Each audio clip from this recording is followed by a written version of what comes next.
Princess. You're going to regret that. The king has returned, King Wart. Now, in like 99% of Mario games, Bowser is the main villain, but there is the, occasion where he is not. And Super Mario Bros. 2 is one of those, King Wart. And I have to be honest, I think I like King Wart more than Bowser as a villain. Bowser's great. Or he has been great over the years. He's kind of hit or miss. Some games he's great, some games, But to be honest, I don't know, when I see Bowser in things like trailers for new games or movies, I just don't get excited.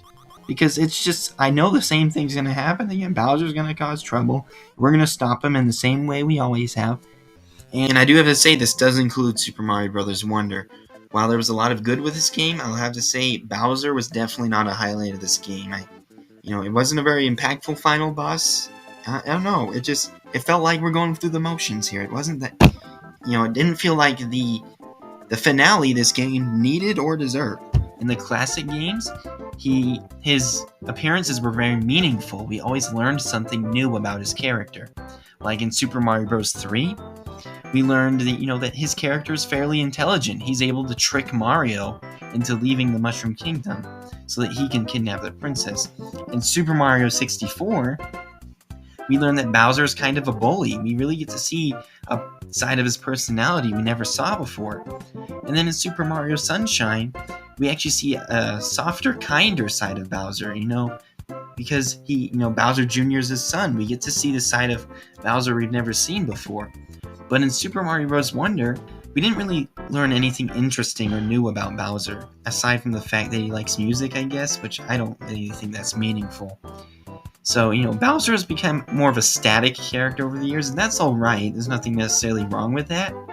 But, looking at the classic games and seeing how Bowser used to be a very meaningful villain, I really want Nintendo to give Bowser a break. I'd be really happy to see villains like King Wart or Tatanga or Wario return, because Nintendo could easily do a lot with those characters to further develop them and make them meaningful in new games. When a character disappears from a series for a while, then when they reappear, there's a lot of build-up to that. It becomes a really cool moment. I feel like this is something that's been going on with King Wart. King Wart is a fan favorite Mario villain, and for years people have been wanting him to return, me included. In Super Mario Bros. Wonder, so many of us were theorizing that King Wart was going to return. And we were kind of disappointed to see that he didn't, and then it was just Bowser doing his thing again. I might be in the minority, but I don't know. Ever since I first played Super Mario Bros. 2, King Wart he had that impression on me that just made him an extremely memorable final boss, in a way that most video game bosses just aren't, including Bowser in a lot of Mario games. I think Super Mario Bros. 3, the final boss fight there, gets pretty close. That one has a strong impression as well. But, dude, I'm very glad to see King Wart back, because to be honest, yeah, he is probably my favorite villain. I think he's the most interesting lore-wise. If you read the manuals, Nintendo doesn't release a lot on King Wart, but what we do get, I think he's a much more interesting villain than Bowser, and a much more threatening one. The King Wart is he's a fundamentally different villain from Bowser, where Bowser seeks power, and King Wart seeks power as well, but King Wart is probably the only villain in the Mario series who's genuinely evil. Like, he enjoys giving Mushroom Kingdomites nightmares and things like that. And, because he lives in the dream world. Now, people, I don't know. There's big debates online, but if you ask me, Super Mario Bros. 2 did happen. It's not just a dream. In the manual, it says, I forget. I need to find my manual somewhere. But if you know the lore of Super Mario Bros. 2, I think it says in the manual that you have to beat Wart so you can wake up and escape Subcon or something like that. Like, it's definitely acknowledging, I think, that this is more, Mario 2 is more than a dream. Like, I definitely think Subcon could come back. It could come back if Nintendo wants to make an actually original Mario game one day. Please, Nintendo, please! Yeah, but like, I don't know. His portrayal in the movie was very different. He's in charge of like a crime organization, and he lives in a casino. Kind of weird. He definitely feels like a very different character than in the games, but he definitely still has a bit of that. He definitely has a bit of that. They did capture a bit of his character in the sense he definitely feels like he is evil. Like as soon as he's on screen, you feel his presence. Like I don't know if you got into the final bosses. The first time I got to the final boss, King Wart in Super Mario Bros. 2, it's just one of those games where it just strikes you as incredibly memorable, or a villain that just strikes himself immediately in your heart, right? I think Bowser is also like that in Super Mario Bros. 3. If you know what I'm talking about, that feeling you get, like at the end, your heart's beating. It just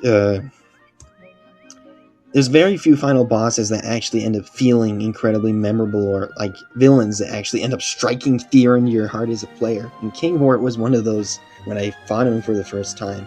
And I could actually feel that a bit when I saw him on screen, and I really liked that.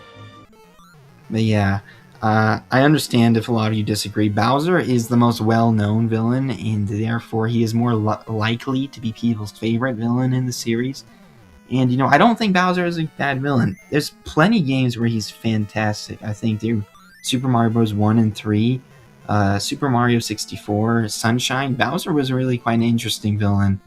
And each of those games showed a different side of his character. Nowadays, he's kind of more like a flat villain, and we always just see the same side of him. And that's kind of my problem with him. Nintendo bringing Bowser back in every game is like an excuse to just do the same thing again, if you understand. And, while video games are mainly for gameplay, that doesn't mean every other aspect of game should be ignored, because, like, otherwise games just kind of come off feeling a little lazy, I gotta be honest. Artistic integrity is very important to me. But yeah, what are your thoughts? So that's it for this video. I do have to say something. I know I don't upload videos much anymore. That's because I'm in college, and it's very difficult. And I know there's definitely a few editing mistakes in this video, but with my tight time frame, that's the best I can do. And I'm sorry, but that's the best. That's the best you can get from me right now. I upload shorts weekly. Those are basically keeping the channel alive. But I appreciate your support. And you know what? If you disagree with me at any points of this video, I applaud you, because that is what this video is for. Is to create discussion on the internet about things like this, because who else is going to discuss this? Who else is going to get all philosophical about video games but us? It's our duty to discuss this. Go argue with me in the comments. Just make it a civil argument. No.